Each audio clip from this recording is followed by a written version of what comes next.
د اغزن ته لګولو لانجه قریشي وایي له طالبانو یې مثبت ځواب ترلاسه کړی. د پاکستان بهرنیو چارو وزیر شاه محمود قریشي په تازه څرګندونو کې ویلي یو ځل بیا یې ټینګار کړی چې د ډیورنډ کرښې په اوږدو کې د اغزن ته لګول بشپړوي.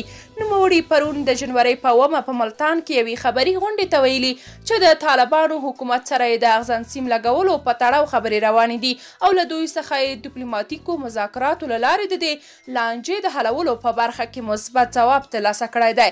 قریشي زیاته کړې چې د دې اغزن سیم د لګولو شاوخوا 95 سلنه کار بشپړ شوی او پاتې نور به هم ډیر ژر بشپړ شي. هغه ویلي دا باید هیره نه کړو چې داسې مغرضې ګړۍ شته چې نه غواړي د پاکستان او افغانستان ترمنځ دوستانه اړیکې مخ په وړاندې ولاړې شي.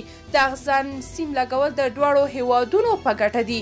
دا په داسې حال کې ده چې د وروستیو کې پر ډیورنډ کرښه پراته ګڼ شمېر ولایتونو کې طالب قماندانانو د پاکستان د اغزن تار لګولو مخنیوی کړی او ویلي دي چې دوی به هیڅکله پاکستان ته د یاد تار لګولو اجازه ورنه کړي.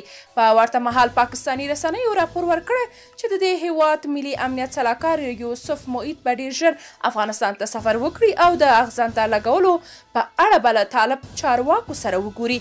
د طالبانو حکومت هم تر دې وړاندې اعلان کړی و چې غواړي دا لانجه له ډیپلوماتیکو لارو حل کړي. په همدې حال یو شمېر هیوادوال وایي طالب نظامي مشران باید د خپل سیاسي مشرانو خبره ونه مني ځکه سیاسیونو تل معاملې کړي نو ځکه نظامیان باید د پاکستان پر ضد سخت او جدي عمل وکړي.